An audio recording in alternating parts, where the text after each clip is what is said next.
and welcome to another episode of the CSA's podcast, Vital Times.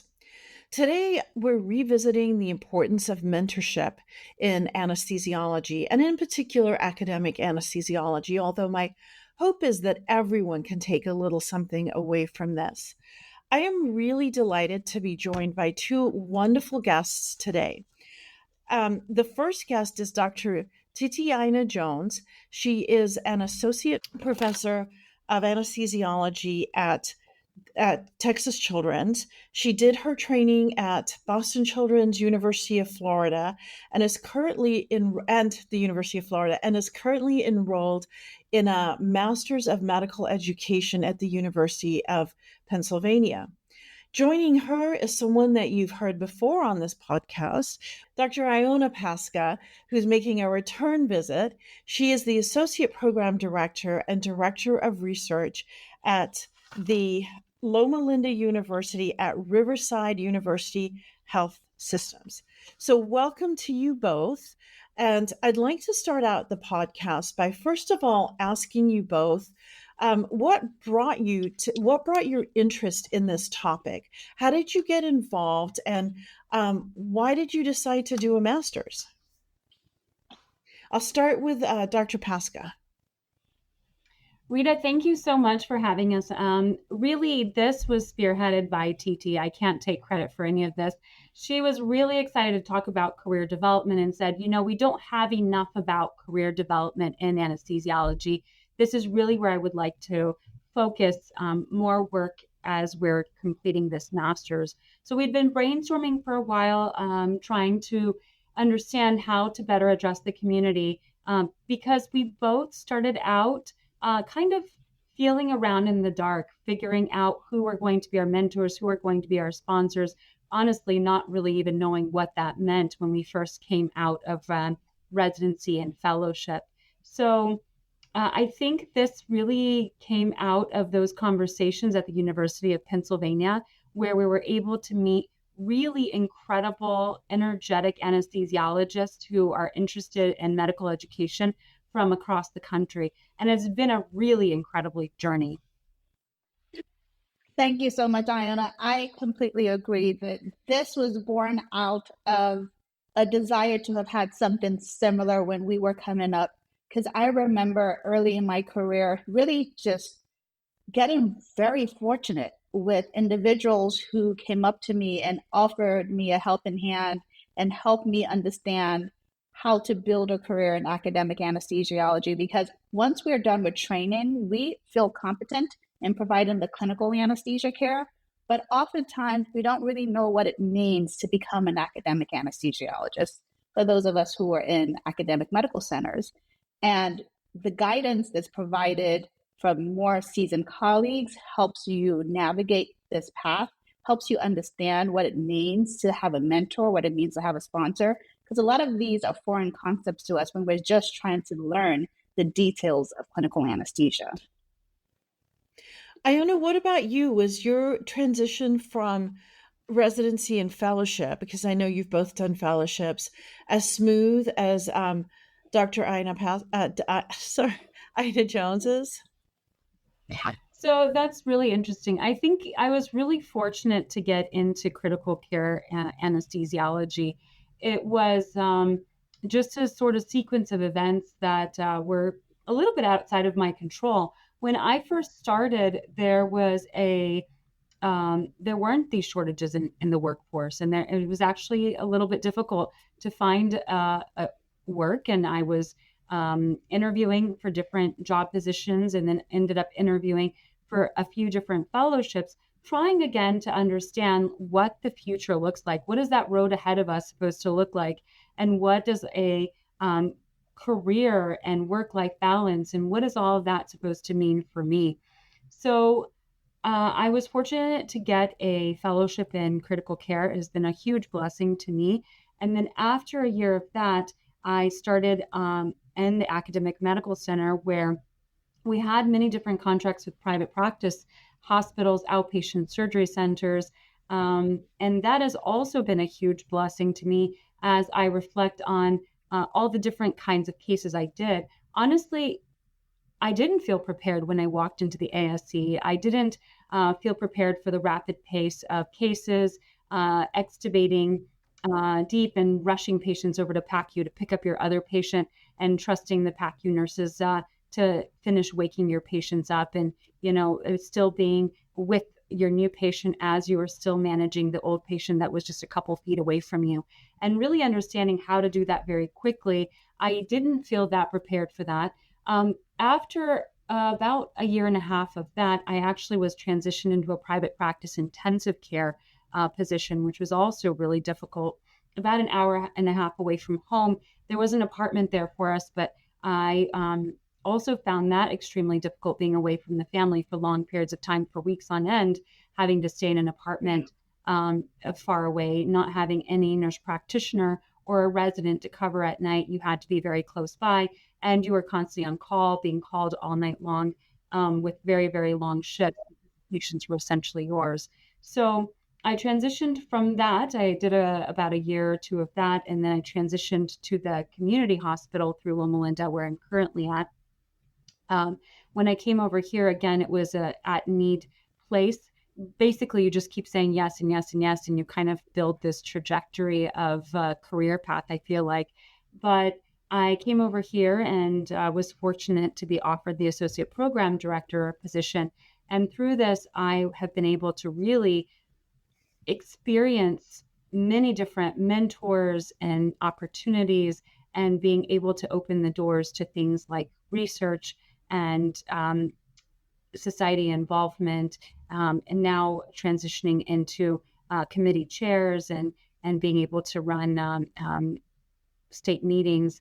It's been really an incredible journey, but through that, I think I met so many sponsors that gave me these opportunities, and without them, I really wouldn't have been able to do any of this. And I also really just said yes a lot. And then someone said something that I was self-sponsoring myself, which I felt like was a very wicked term. Like I was, trying to self-promote myself. Like, who am I? Like, why am I doing such a thing? But it's not a bad thing to say, hey, I would like this opportunity if you can give it to me. So most recently, I reached out to a book editor and I said, hey, I would really like to edit a book on this. Would you have any interest? Going back and forth and really opening yet another door for creating future collaboration. So at some point, you do become sort of a self-promoter. I still don't have a cool Instagram like you, Rita, and you'll have to tell us about your Instagram and how you're doing all this, influencer kind of things, because that seems really outside my scope and very intimidating to me personally. So just to sort of summarize, it sounds like, Iona, that you kind of stumbled into it a little bit more, in that you did a little of this, did a little of that, and then finally found a place where you found the kinds of support that you needed. And maybe you did or did not have a great mentor, but you found people who were at least willing to support what you wanted to do and put your name forward. And Titi, it sounds like, on the other hand, you had a more, and I don't know if it was formal, and I would love for you to expand more on that, if it was a formal mentoring system, or if it was really just senior faculty coming up to you and saying, hey, we're open to helping you do whatever you want to do. So I'll go to Titi first, if you don't mind, and have you describe a little bit more what you found particularly helpful, and if it was a formal program or if it was more of an informal program. Thank you so much for your question, Rita. So this was more of an informal program. I remember distinctly asking when I became faculty if there was a formal mentorship program, and the response I got at that time was, well, if you don't do well, we will pair you with someone to guide you, but otherwise, no, we don't have a formal mentorship. Exactly. Exactly. So there was not a directed path for individuals who wanted mentorship, but I was fortunate that one of my senior colleagues, actually, the way I remember it, and it may just be a false memory, but what I remember was we just both happened to be in the locker room at the same time. And she looked at me and said, you should set up some time for us to sit and talk about what you want to see in your career, where you would like to go in your career. And that was really where it blossomed from. because I came into academic medicine knowing that I was enthusiastic about teaching, but I didn't really know the nitty gritty of what it meant, how to become involved in SPA, and how to become involved on a local level. And that was where that guidance was truly helpful. I was able to navigate courses on the local level through our medical school. Baylor College of Medicine offered a lot of faculty development sessions, programs such as peer coaching, which was very helpful for junior faculty trying to teach for the first time. Having somebody tell you, okay, this work is how you can better engage the audience, or do this instead. And then going more towards the national level, getting involved with AAMC. And it was really through the guidance of senior faculty who had done it already, who were able to provide suggestions of paths that I could consider, and really were helping to fan that flame within and help direct it in a more meaningful path. And so can I just ask, sorry, and I know I do want to get back to Iona as well, but this brings up another question for me, and that is, um, do you think was this faculty person and the importance of the locker room? Sorry, I have to go there because I mean, this is, I think, what so many, particularly women, have come up against for so many years, this sort of what we call the good old boys club, but it's really probably as simple as I'm in the locker room getting changed or doing whatever, and someone says, "Hey, have you heard of?" or "Hey, do you wanna?" or "Hey, there's this great opportunity you should try." And it's just proximity, right? And Very it's true. really that it's an intentional good old boys or a good old girls club. It's really just that this is who we're near. But do you know, was this person who reached out to you someone who reached out to a lot of junior faculty, or do you think that it was she could tell that you were particularly enthusiastic and really wanted to to develop and to be successful? And what do you think made her reach out to you in that way? I would say it is an individual who reaches out to a lot of junior faculty and also has a plate full of mentees. But with any successful mentor mentee relationship, it is all about what each individual is going to bring to the table and having that mutual commitment to the relationship that helps it grow. Great. And so, Iona, I wanted to go back to you. It was my summary of your experience kind of on the right track or not? Not so much. Yeah, there was a lot of stumbling, Rita. That's um, okay. Many of us stumble. so, but looking back, I mean, I can specifically point to people that were there and that had guided me.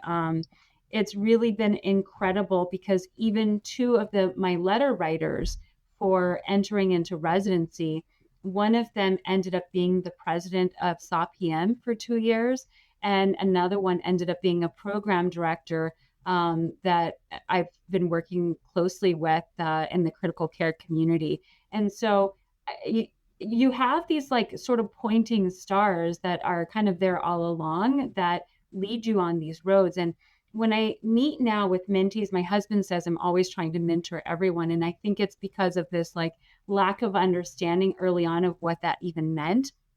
And so I tell them that every single thing that you've done in your trajectory actually impacts that trajectory in significant ways.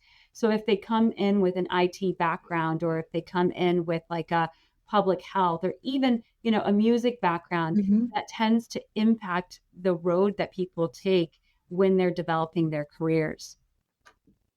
And then what do the two of you hope, especially through, and I assume partly through this master's program, but through your own ambitions and desires, what would you hope to be able to create for, future colleagues and future new faculty as they transition from either residency or fellowship into early practice situations?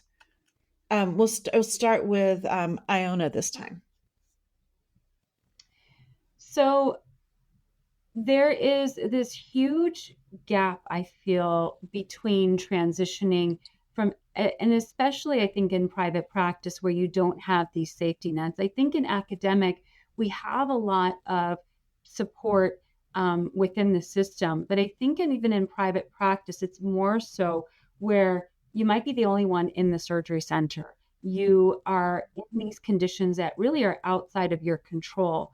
You have to figure out how to bill, how to be efficient, how to navigate computers and families and nurses and conflict resolution pretty much on your own. And especially walking straight out of a residency, it can be really intimidating.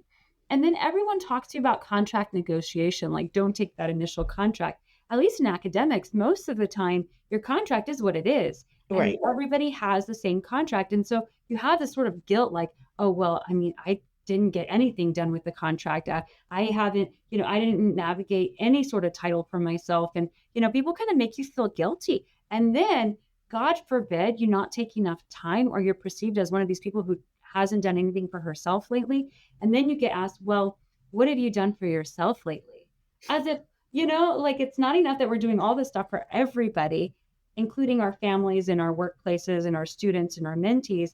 But now we're supposed to feel guilty for also not having had a massage yesterday or something. I haven't had a massage in many, many years. I used to do it all the time, but I don't anymore.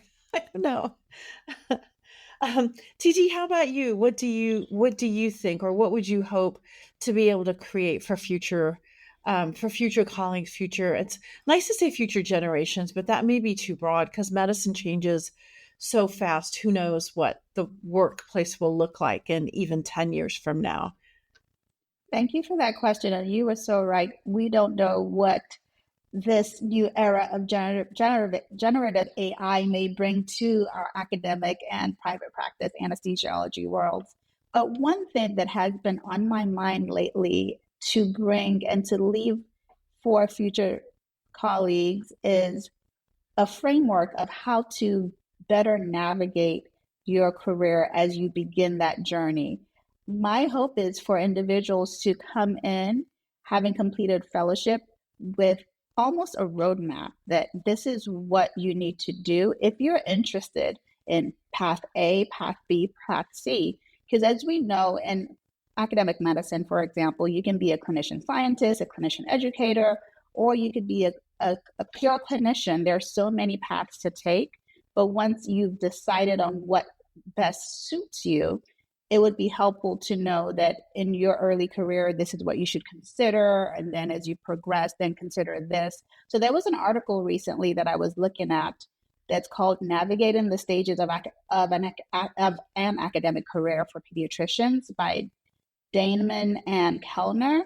It focuses on pediatricians, but the message is very similar to what would apply to us and to any other medical subspecialty. They talk about 4 stages of your career, where you start as the nervous novice, and then after about 2-3 years in this phase, you begin to get your footing, and then you become in stage 2. You're in that yes stage or a gung ho stage, where you're taking all the opportunities as they come, and you're trying to find your niche in your career, what you like doing.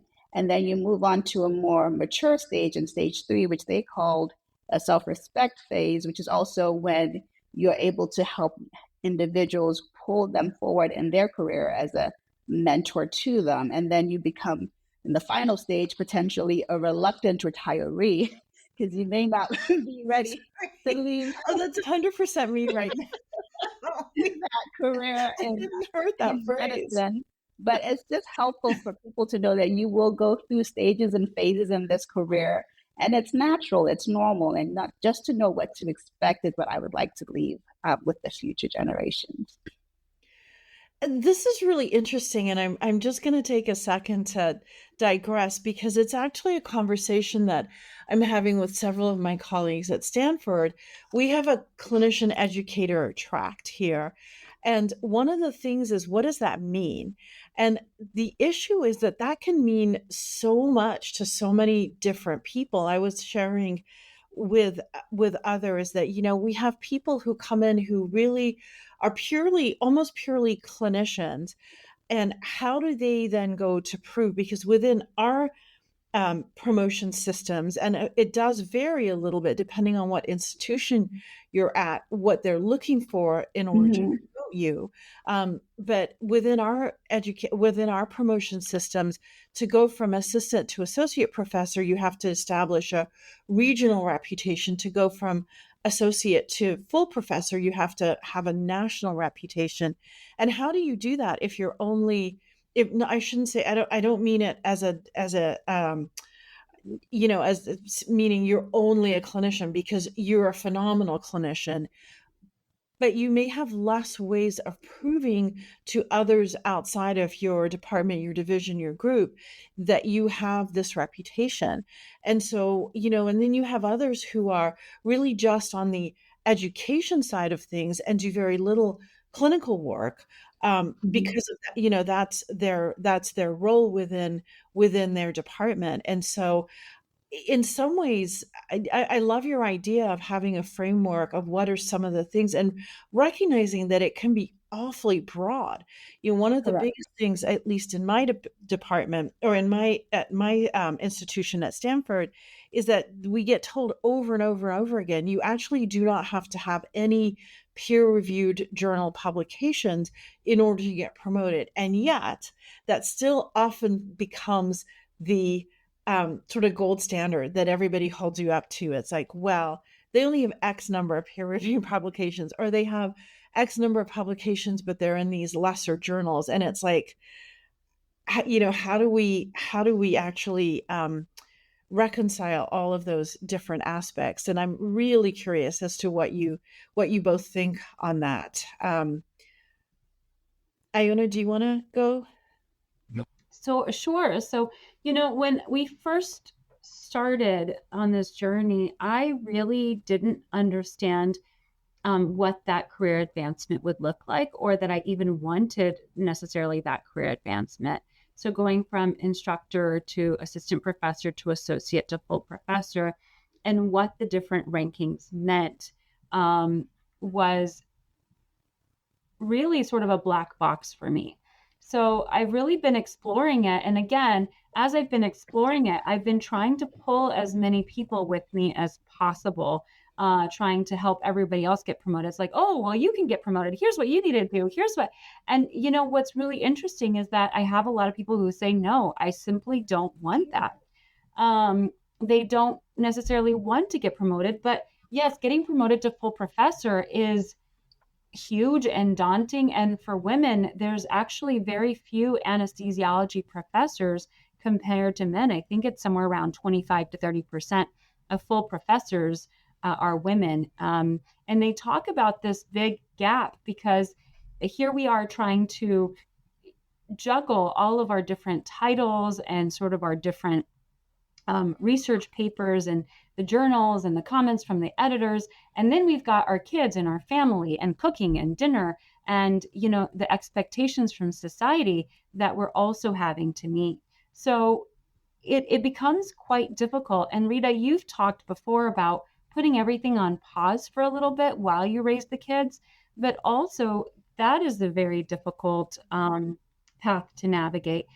Just in 2025 in Anesthesia and Analgesia, there was a paper about chairs in anesthesiology, and they actually showed that there was just as many peer-reviewed publications in women compared to men who are chairs. But they had an average of somewhere around 50 publications for people who were chairs. In the investigator tract, there was an average of 87 papers that chairs had published. So, I mean, do I really want to be a chair one day? I don't really think so. I think my family would probably be up in arms if I suggested that this is the track I want to take. But yeah, it is difficult to navigate and to juggle all parts of our lives as women. And I just want to quickly answer that before I let Titi talk some more on this, because I think this is such a fascinating and important topic.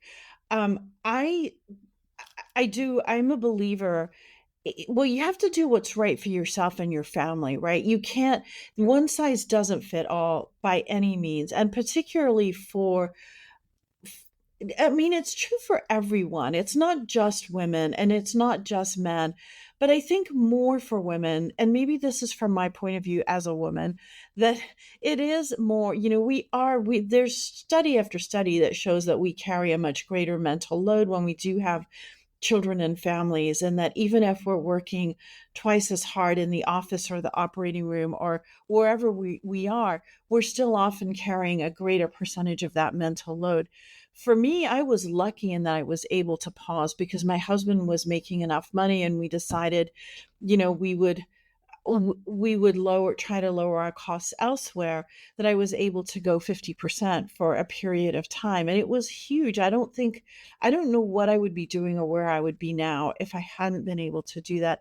I know that that's not possible for everyone. But I also think it's probably more possible for a lot of people, and not just women. It may make more sense for the male part of that, of that couple, to go part-time or to cut back on their work schedule, or for both partners to take a cut back, so that during the time that the children are young and they're growing, that everyone is sort of adjusting a little bit. But that's kind of off topic. Titi, I'm really curious what your opinions are, and particularly on this topic of how to build a professional network. How do you go about doing that within an institution? Because I know I hear so much from people saying, well, I don't have any mentors where I am. I don't have anyone who's either someone who's achieved things that I would like to emulate, or who's not so focused on their own thing, or Mhm. who's not going to stab me in the back the moment, we get something done or a project put together. So I'd really love to hear your insights on this. Thank you. So this is probably easier for us in the post-COVID era than it's ever been because of how well we're able to connect virtually through Zoom and Mm, all these other platforms. So while you may not be able to meet with a mentor in person at your institution, having that opportunity to still see them on video allows there to be a personal connection, which would not have been the same if you had to only do it via phone calls. So I really do think technology has made it slightly better for us. And I think one thing we forget also is to look beyond our departments. When I began doing some work in education research early on, before I began my master's, and just was really dabbling, I looked at the Department of Pediatrics because they had a robust program in medical education. And they even had a whole research day dedicated to education.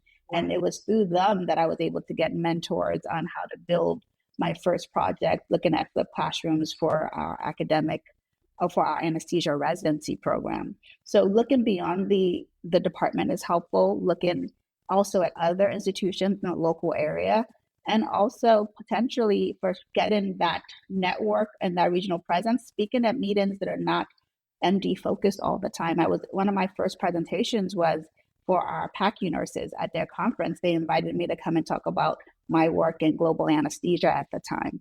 So those are some suggestions that I would put on the table. I don't know, what do you think? How do you, if you're at an institution where you really don't have the kind of support that you would like, or the kind of support that you're looking for, how do you reach out and find other people? And I think Titi's points are really well taken, that looking outside of just physicians, looking outside of your own department sometimes. I remember early on getting asked to give sedation lectures for the ENT, for some reason, ENT, ortho, I used to do their pain lecture on a regular basis, emergency room medicine. But it's not always easy to reach out across boards. Do you have any thoughts or advice on how to do that for others?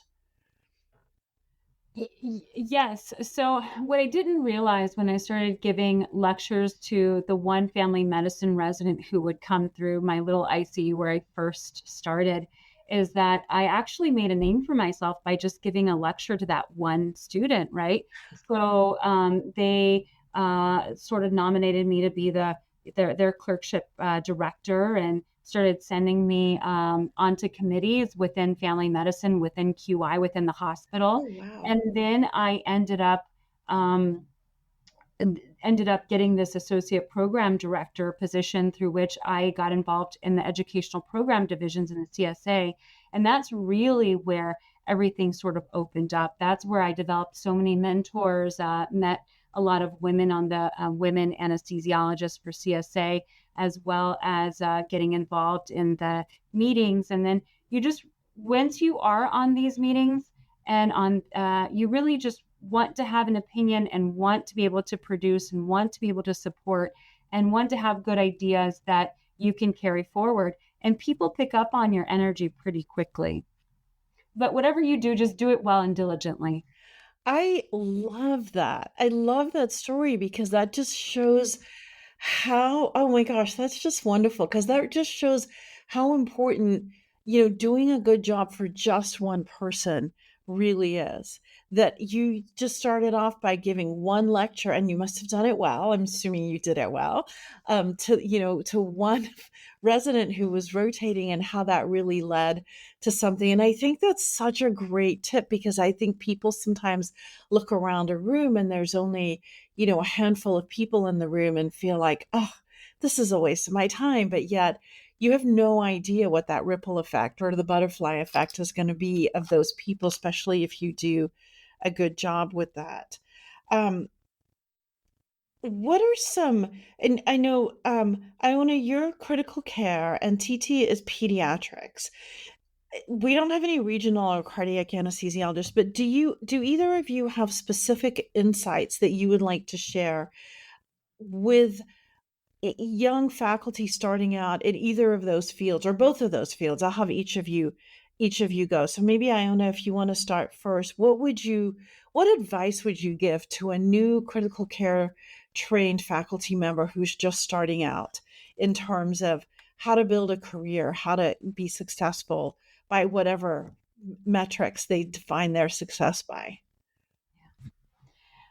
So Rita, I try really hard to encourage people to get involved in their state and national societies, as well as to start research projects with the medical students. The medical students are hungry to do research projects. So if you know anybody in undergrad wanting to go into medical school or a medical school student who wants to go into residency, they're all really looking for the ability to create research. The average anesthesia medical student who is looking to go into residency starts residency with about 12 research experiences. Wow. So they're really looking to expand their research portfolio and their CV.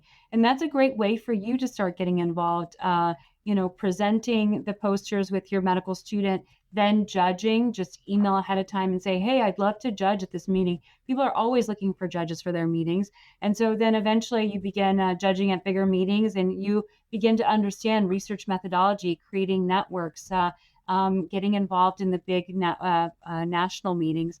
And then from there, you get other opportunities, make other friendships, always carry around your iPhone and sort of tap everybody's phones and get these contact information because, next week you might have a student who is interested in Texas Children's. And so I might just call up TT and say, hey, can you connect with this person who, it may even be pediatrics, it may not even be anesthesiology, but that creates this extensive network. And then that creates these opportunities for research and opportunities for your own growth as well.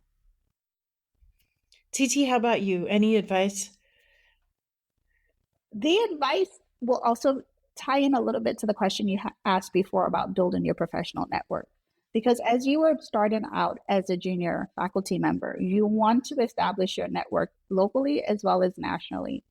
And one of sometimes the most intimidating experiences at a national meeting is that mentoring reception, or that networking reception they have on the first night of the meeting. But it is so vital that you attend and that you at least try to meet one or two new people and not just the people that you came into that reception with, so that you can begin to broaden your connections, because those relationships that are formed at those national meetings can develop into projects. They can develop into shared experiences, support, peer coaching. You never know what could come out of those experiences. So I would recommend, as Iona said, being involved in your societies. The Society for Educational Anesthesia is one that I always like to plug. It's a smaller, intimate meeting that's easy to navigate. The American Society of Anesthesiologists meeting is vital, as well as for those of us in pediatrics, the Society for Pediatric Anesthesia meeting. So being involved in those meetings is helpful, going to see what individuals and topics are being covered at those meetings helps you as you start to grow your career. And actually, the Journal of Pediatric Anesthesia also shares a lot of insightful topics that will help a junior faculty member as they're growing. And one article that came out back in 2020, which we'll also share with the audience, is one that was titled Pediatric Anesthesia Training to Early Stage Opportunities for a Firm Foundation. And the authors in that were really trying to express what they felt was vital for faculty as they went from residency to fellowship to early career and then eventually mid-career. How do you establish yourself in a career in pediatric anesthesia? And no surprise at all, it was really focused in on mentorship.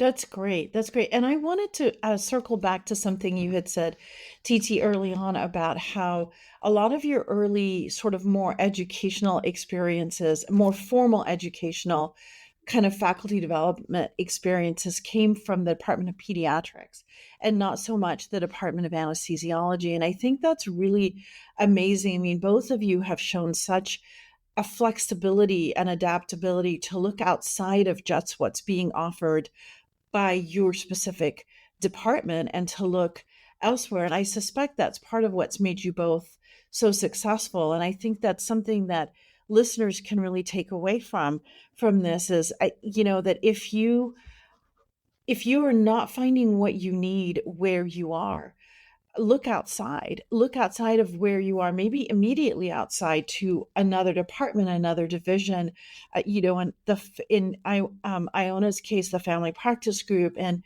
Titi's case, pediatrics.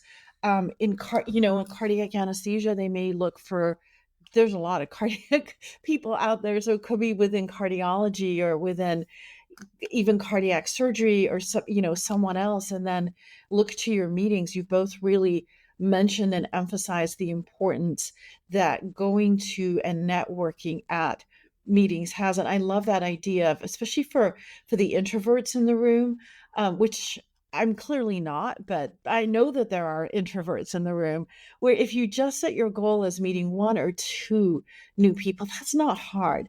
If you go into it and it's like, oh my God, there's all these new people and I don't know any of them and they all know each other and I'm, this little wallflower in the corner. But if the idea is I'm going to go and say hello to one person I don't know or two people I don't know, I mean, that's a huge win right there. I wanted to end really quickly because time is always of an essence, and that leads very nicely into kind of the work-life integration. Do you think there's a role for good mentorship in helping you achieve that work-life integration? Or again, is that something you have to sort of figure out for yourselves? And I'll start with Titi on this one. That is an amazing question, and sometimes seems like this goal that we try to reach that we cannot always get to. Work-life integration can be reached through good mentorship because your mentor often is someone you look to as a role model, and they can share with you advice on what has worked well for them and things that you may want to consider.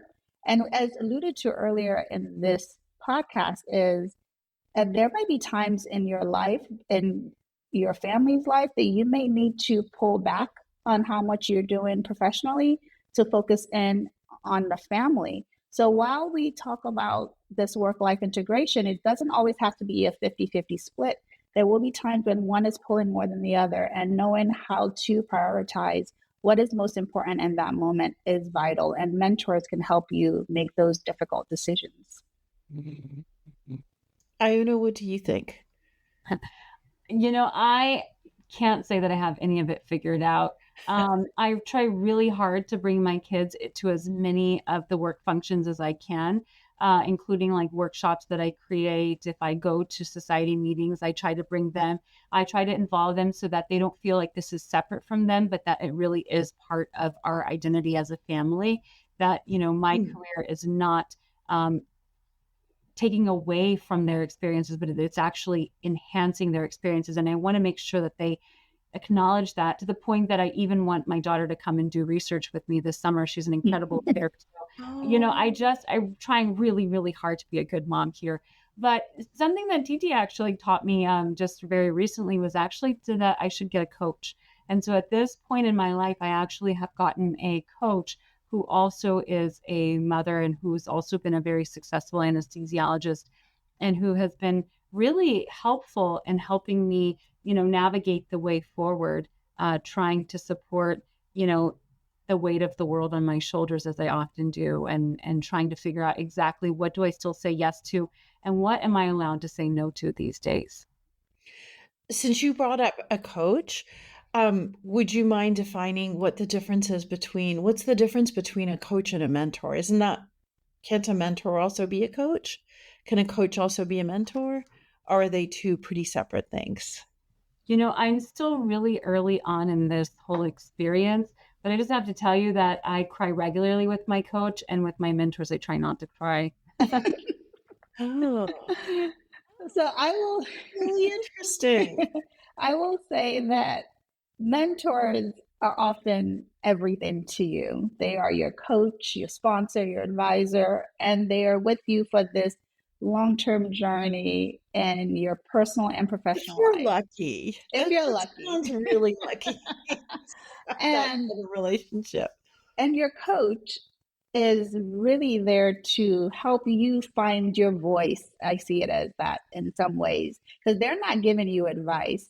They're helping you get to the answer that's within. So that's the true difference, is they give you the support, the encouragement, and they ask you those critical questions that make you think about the next steps.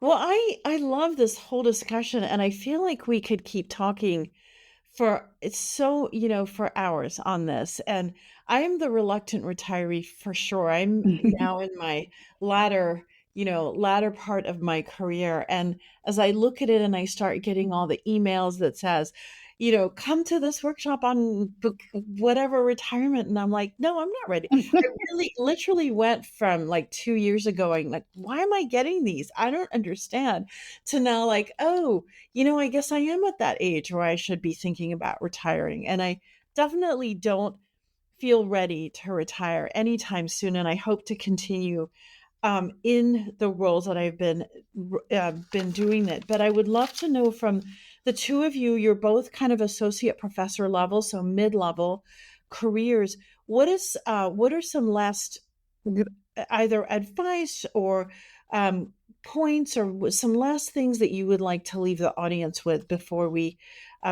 sign off? I'll start with, I can't remember who I started with last. So I think Titi, did I start with Iona last? I don't remember, but we'll start with Titi this time.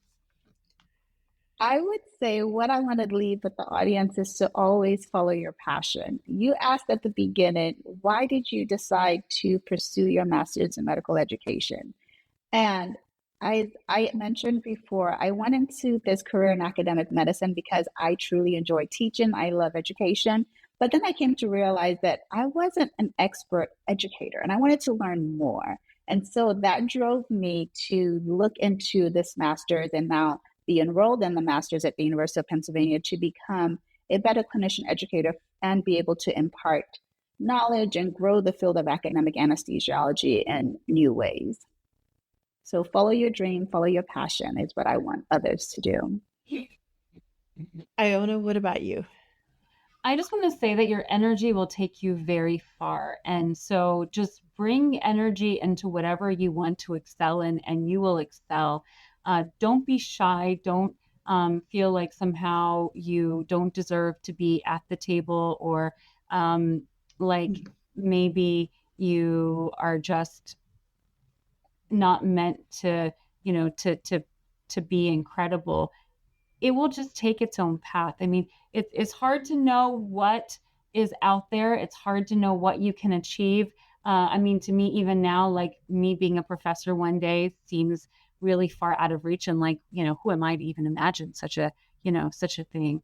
But just bring your passions and everything will just follow. And and life will work itself out for you. I'm going to take the prerogative to ask one last question before we close out. And that is because I think this is another complaint that I've heard sometimes. And that is, what do you do if you start with someone? And I love the fact that she's a mentor, it sounds like, who's been able to follow her throughout her career, but either through you move, they move, something changes within your career, your life, you either lose that mentor, or for whatever reason that mentor's vision, I guess, doesn't, or your vision doesn't gel with the mentor. How do you find other mentors, or how do you break up a mentor mentee relationship if it's not working, and find someone from whom you can get the kind of support that you need? And we'll start with Iona, since I started with Titi last time. Rita, whether it's good or bad, you learn from everyone. Everyone is my mentor, whether they realize it or not. You're my mentor as well. I don't know if you know that, Rita, but that's kind of why I try to find you at the ASA. So I go around trying to find people and connect with people and sort of, hanging out with people. I try to sit at the same table with Titi whenever I go to Penn. And so, yeah, like I'm taking all this advice from her and found a coach that she recommended. And so here she is, my mentor. So, people, they walk around and I just sort of like bring them into my stratosphere. That is wonderful. What a wonderful attitude to have. Titi, how about you? This will be the last word. Well, before we close out. It is so challenging to try to end a mentoring relationship, but there are times when both individuals realize that that relationship is not working, either for one or the other, be it time commitment, be it perceived competition, whatever it may be. Ideally, what should happen is a conversation between the two so that the relationship can come to a conclusion. Unfortunately, what often happens is silence from one and then distance created, and that ends the mentorship relationship. But the ideal would be that there is a formal discussion so that the time that the mentor is volunteering really and invested in the growth of the mentee is acknowledged and thanked, and then we can move on to another mentor. And where do you find these mentors? As Iona said, a mentor is everywhere. Peer mentors like we have for one another. We can look at senior colleagues at our national meetings who could be individuals who could mentor us. Historically, people would say, don't ask a mentor to mentor you, just let it be more fluid, let it be organic. But more recently, it's been said that you want to make that formal ask, because you want them to be committed to potentially meeting with you quarterly, twice a year, monthly, whatever it may be. So you may need to make a formal ask. So if there's somebody who you're seeing their career trajectory and you hope to emulate, it's that individual that you may consider reaching out to. Well, this was just fabulous. You guys are amazing. And I thought this was a wonderful talk. I hope you enjoyed it. Thank you again for joining us for another episode of Vital Times, the CSA's podcast, and we will see you next time.